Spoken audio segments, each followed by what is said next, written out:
In the 1970s, a man walked among us, charming, intelligent, and seemingly ordinary.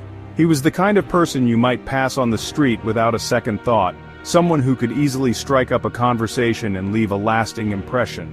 But beneath his facade, Ted Bundy was a cold, calculating killer. His outward appearance masked a sinister mind, one that was always plotting his next move. His reign of terror lasted for years, leaving behind a trail of mystery, fear, and devastation.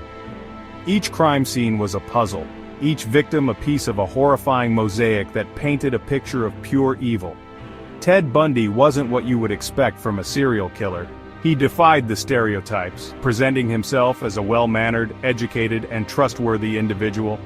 With his good looks and natural charisma, he could easily blend into any crowd.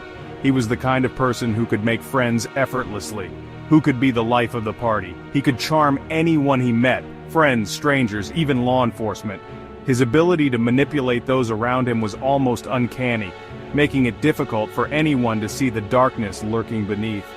But behind those smiles was a predator, and his victims, women, were drawn into his web with one fatal mistake: trusting him. They saw a kind face, a helpful stranger, not the monster he truly was. Bundy's technique was deceptively simple. He would often appear vulnerable, using props like a sling or crutches to feign injury. He would feign injury or disability, asking for help from unsuspecting women. His victims, driven by compassion, would offer assistance, unaware of the danger they were stepping into. Once they were close enough, he would strike, kidnapping, assaulting, and ultimately taking their lives.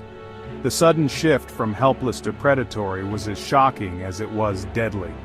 For years, Bundy evaded the law. His cunning and adaptability made him a ghost, always one step ahead of the authorities. His ability to hide in plain sight allowed him to continue his spree across multiple states: Washington, Utah, Colorado, and Florida. Each new location was a fresh hunting ground, each state a new chapter in his gruesome story.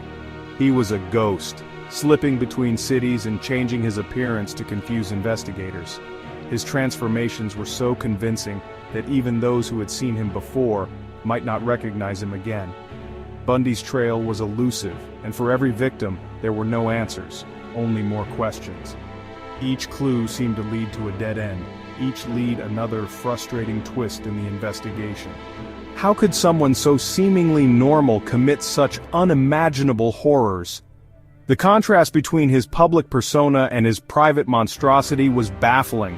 The public was terrified, and authorities were at a loss. The fear that gripped communities was palpable, as people realized that the killer could be anyone, anywhere. But in 1975, Bundy's luck ran out. A routine traffic stop in Utah led to his arrest, a moment that would finally bring his reign of terror to a halt. A routine traffic stop in Utah led to his arrest. Police found burglary tools in his car and linked him to the growing number of disappearances. It was a breakthrough that would unravel his carefully constructed facade. Police found burglary tools in his car and linked him to the growing number of disappearances. The evidence was mounting, and Bundy's days of freedom were numbered. However, the arrest was just the beginning of Bundy's long and twisted journey through the criminal justice system. Bundy wasn't done yet. He would continue to manipulate and deceive, even from behind bars. Twice he escaped from custody, once by jumping out of a second-story window and another time by crawling through a hole in the ceiling. Each escape was a testament to his cunning and desperation. Each escape put him back into the spotlight as a dangerous fugitive, but each time, he was recaptured.